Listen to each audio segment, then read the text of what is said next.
A graça e a paz, meu irmão e minha irmã. Você que tem me acompanhado aí nos nossos devocionais semanais do Evangelho de Marcos. Agora também faremos uma playlist separada sobre o Evangelho de João, em torno aí de 2 vídeos por mês.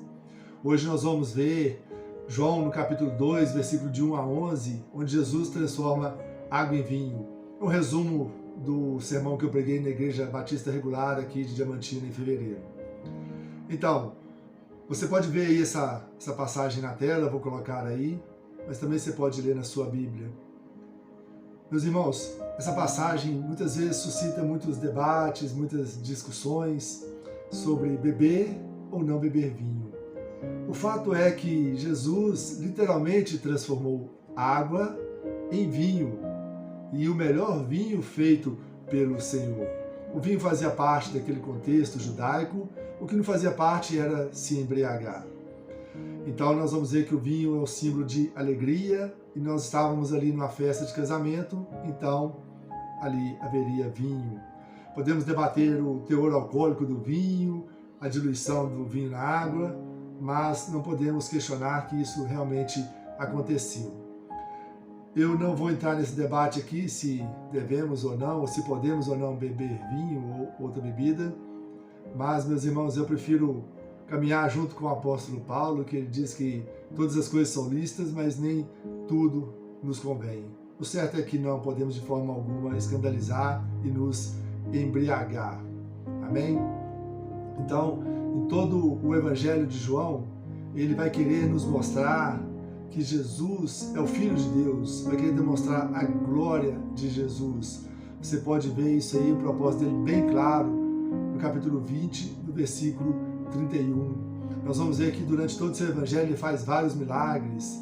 Ele vai transformar a água em vinho, ele vai curar o filho do oficial do rei à distância, ele vai curar um paralítico no tanque de Betesda, ele vai multiplicar pães e peixes, ele vai caminhar sobre o mar, ele vai curar também um cego de nascença e ele vai ressuscitar o seu grande amigo Lázaro. Todas essas passagens, assim como esta, vai apresentar a glória, a autoridade e o poder de Jesus. É por isso que ele deixa isso muito claro lá no capítulo 20, no versículo 31. E sempre devemos ler esse evangelho com essa lente, com esses óculos. Olhar que João quer nos mostrar que Jesus é o Filho de Deus e quem crer nele terá vida, vida eterna e vida em abundância. Meus amados, nesse contexto aqui, nessa história, é bem provável que a família de Jesus era muito próxima daquela família do casamento, porque assim que acaba o vinho, Maria, mãe de Jesus, ela toma a iniciativa. Não vai falar aqui de José, provavelmente José, o pai adotivo de Jesus, já havia falecido. Jesus estava num casamento celebrando as alegrias da vida. O casamento é um símbolo de alegria, faz parte do mandato social de Deus, que é casar, se multiplicar e ter filhos, socializar. O casamento é uma bênção e Jesus estava num casamento. As Escrituras dizem que digno seja de honra entre todos o matrimônio. Você pode ver isso aí em Hebreus 13:4. Foi Deus quem instituiu o casamento, lá em Gênesis, no capítulo 2, no versículo 24, em que o homem e a mulher vão deixar o pai e a mãe, vão se unir, serão uma só carne, e aquilo que Deus uniu, o homem não pode separar. Então, como Jesus não honraria aquilo que simboliza também o seu próprio relacionamento com a sua igreja, com o seu povo. De acordo com João 3:29 e Apocalipse 19:7, Jesus é o noivo que vem para a sua noiva, a igreja. Então nós vamos ver que o ministério de Jesus ele começa no casamento e ele vai terminar com o casamento, com as bodas do Cordeiro. Em Apocalipse 19:9, você pode ver que o próprio João, inspirado pelo Espírito Santo, ele vai escrever: bem-aventurados aqueles que são chamados às bodas do Cordeiro. Então, não há mal nenhum estar em uma festa, principalmente uma festa de casamento, porque casamento é uma bênção. Nós não devemos viver separados do mundo, afastados do mundo, como os monges viviam antigamente. Nós não podemos nos corromper com o mundo. Nós devemos influenciar o mundo. Nós somos o sal da terra e a luz do mundo. O sal tempera e nós somos a luz que ilumina o mundo. Naquele tempo, meus amados, as festas de casamento duravam em torno de 7 dias, uma semana. E o tempo todo deveria haver o vinho. Então, a falta de vinho numa festa dessa seria uma situação muito triste, muito dramática. Seria um babado enorme ali para aquela família, muito triste. Eles seriam profundamente humilhados. Então, quando a gente lê essa passagem, nós devemos olhar isso e ver que aquela família estava passando uma situação muito, muito tensa, muito difícil. Então, qual a intenção de Maria quando ela diz para Jesus que o vinho tinha acabado? Uma coisa é certa, Maria não deu ordens a Jesus. Maria nem sequer pediu algo para Jesus. Ela simplesmente lhe disse: eles não têm mais vinho. Então nós devemos fazer assim como Maria. Toda vez que tivermos um problema, uma situação difícil, complexa, levarmos até Jesus. Levar a pessoa certa, aquele que tem todo o poder e autoridade para resolver qualquer problema.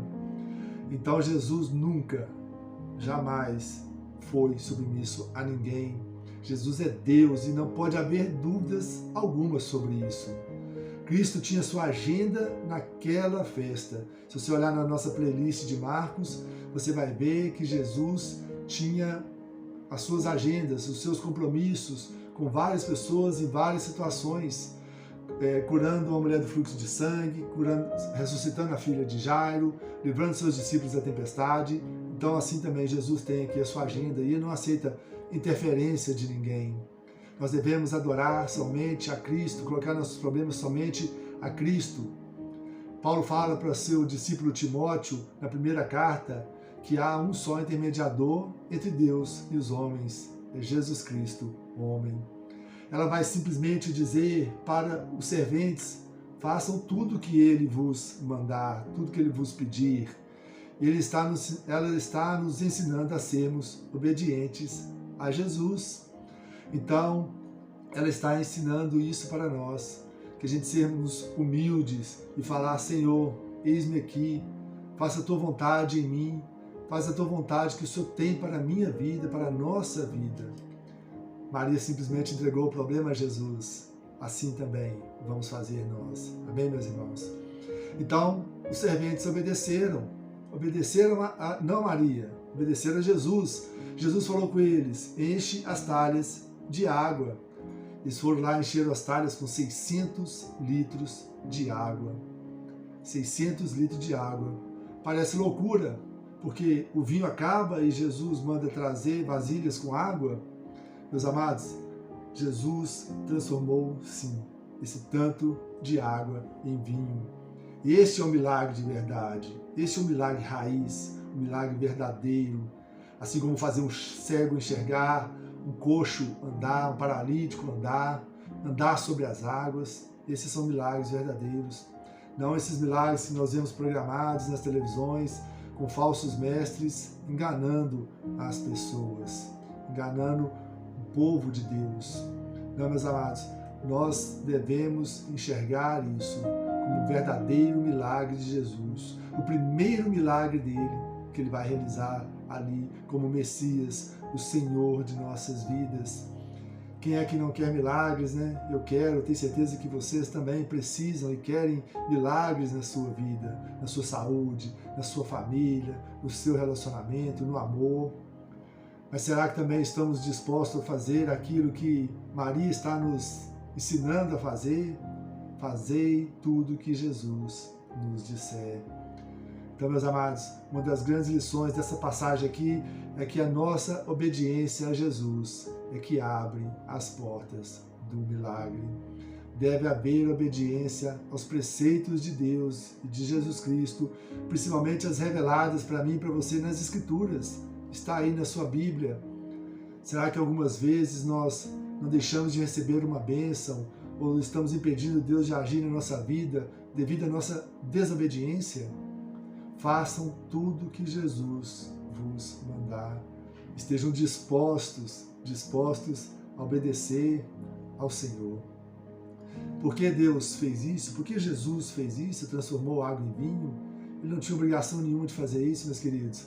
mas Ele fez para a glória do seu nome, para a glória de Deus, e porque Ele ama aquelas pessoas, Ele se preocupou com aquelas pessoas que seriam envergonhadas, aqueles noivos seriam envergonhados para o resto da vida, mas Jesus foi lá e cuidou das dores deles, do sofrimento deles. Então Jesus se importa com a nossa dor, se importa com o nosso sofrimento, Ele está cuidando de nós, Ele está à direita de Deus Pai, cuidando de mim e de você. Jesus sabia que a vergonha que eles passariam seriam lembrados por muito tempo, então Ele se compadece. Deus cuida daquilo que Ele criou, Ele cuida de nós porque Ele nos criou. A palavra de Deus diz que não cai um fio de cabelo da nossa cabeça sem for da vontade de Deus, do conhecimento de Deus. Ele vai vestir os lírios do campo, Ele vai alimentar as aves do céu, e Ele não vai cuidar de você, meu irmão? Não vai cuidar de mim? É claro, glória a Deus por isso, meus queridos. Outra lição aqui que nós podemos ter nessa passagem é que Deus nos dá muito mais daquilo que pensamos ou pedimos.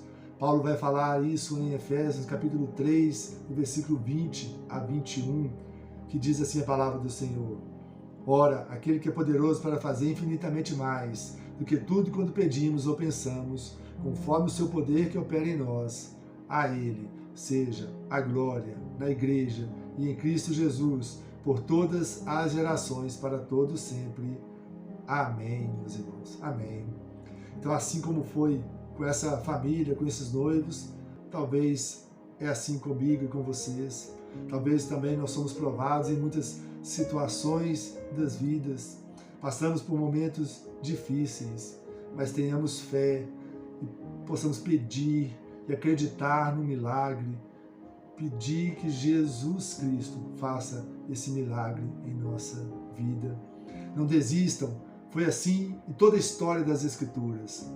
Nós vemos José virando governador do Egito, mas antes disso ele foi humilhado pelos seus irmãos, foi vendido como um escravo, ele sofreu uma calúnia da esposa de Potifar, passou tempo na prisão, mas Deus o honrou. Daniel também tornou-se governador da Babilônia, mas antes ele foi jogado na cova dos leões. Deus cuidou dele ali, Deus fez os leões jejuarem, mas Deus estava com Daniel, mas Daniel não cedeu à pressão e não orou a outros deuses, somente ao Deus de Israel, o Deus Todo-Poderoso. Abraão, ele tinha uma promessa de que seria pai de multidões, que se ele olhasse para o céu, olhasse para o chão e as areias e contasse as estrelas do céu, ele não poderia contar a sua descendência. Mas o tempo estava passando e passaram-se 24 anos e Abraão ainda não tinha sequer um filho, o filho da promessa. Mas Deus deu a vitória para ele, deu Isaac, o seu filho prometido. Então, meus amados, podemos concluir que a salvação é somente em Cristo Jesus. Como vimos no início desse evangelho, o evangelho de João foi escrito para que nós creiamos em Cristo como Filho de Deus. E se você crer nisso, meu querido, você terá a vida eterna. Tudo aponta para Cristo, todas as Escrituras apontam para Cristo, a criação aponta para Ele. Ao transformar água em vinho, Jesus está nos demonstrando, e para aquelas pessoas também naquele momento, e para nós hoje, que Ele é verdadeiramente o Messias, o Senhor esperado. João pretende que essa transformação de água em vinho represente algo muito maior que Deus pode fazer em nós, uma transformação da nossa vida. Ele veio para que tenhamos vida e vida em abundância. Também, meus irmãos, que possamos sempre lembrar de que a transformação só ocorre e a resolução dos problemas só ocorre quando nós levamos a palavra que Maria nos falou a sério. Façam tudo o que Jesus te pedir. Para isso, devemos convidar Jesus para a nossa casa. Ele foi convidado para aquele casamento. Convide Jesus para entrar em sua casa. Mais do que bens, conforto, emprego ou qualquer outra coisa, nós precisamos da presença maravilhosa e gloriosa de Jesus em nossas vidas. Então, o que tem a ver transformação de água em vinho é que Deus não transforma só água em vinho, meu querido. Deus transforma pessoas, Deus transforma situações. Quando Jesus intervém, se for da vontade de Deus, ainda o melhor pode vir. Deus pode realizar grandes milagres nas nossas vidas. Naquele milagre, Jesus trouxe plenitude onde havia um vazio. Jesus trouxe alegria onde havia tristeza, choro e decepção. Jesus transforma as trevas em verdadeira luz. Jesus é a luz que ilumina todo o homem. Deus é aquele que transforma doença em cura e Ele vai trazer esperança em meio à desesperança, em meio ao desespero. Vai transformar guerras como essa que nós temos visto aí em momentos de paz. Depois desse milagre, são registradas duas consequências. Cristo manifestou a sua glória e seus discípulos creram nele. Você pode ver aí no capítulo 2, no versículo 11. Mas o maior milagre de nossas vidas vai se consumar no dia em que Deus vai transformar os nossos corpos em corpos glorificados, incorruptíveis. Ele vai nos dar um novo corpo e nos levar para a Nova Jerusalém. Então, fica aí uma reflexão para nós hoje. Jesus está pronto para entrar na sua vida, entrar na sua casa e fazer um milagre, transformações, restauração, cura e paz. Creiam nisso. Então, se há algo te afligindo, coloque aos pés de Jesus. Leve seus problemas até Jesus. Peça e clame por um milagre. Confie nisso, meus irmãos. Se algo ainda não acontecer, se o milagre ainda não vier, pelo menos tudo isso te fez te aproximar de Jesus, te fez aproximar mais de Deus. Mas creiam que Ele é poderoso para fazer infinitamente mais daquilo que você sequer pensou, que você pediu a Ele. Que Deus possa, meu irmão, te abençoar, que você possa refletir nessa passagem, que você tenha aí uma semana abençoada na presença do Senhor. Coloquem tudo diante do Senhor. Faça tudo que Ele vos mandar. Amém?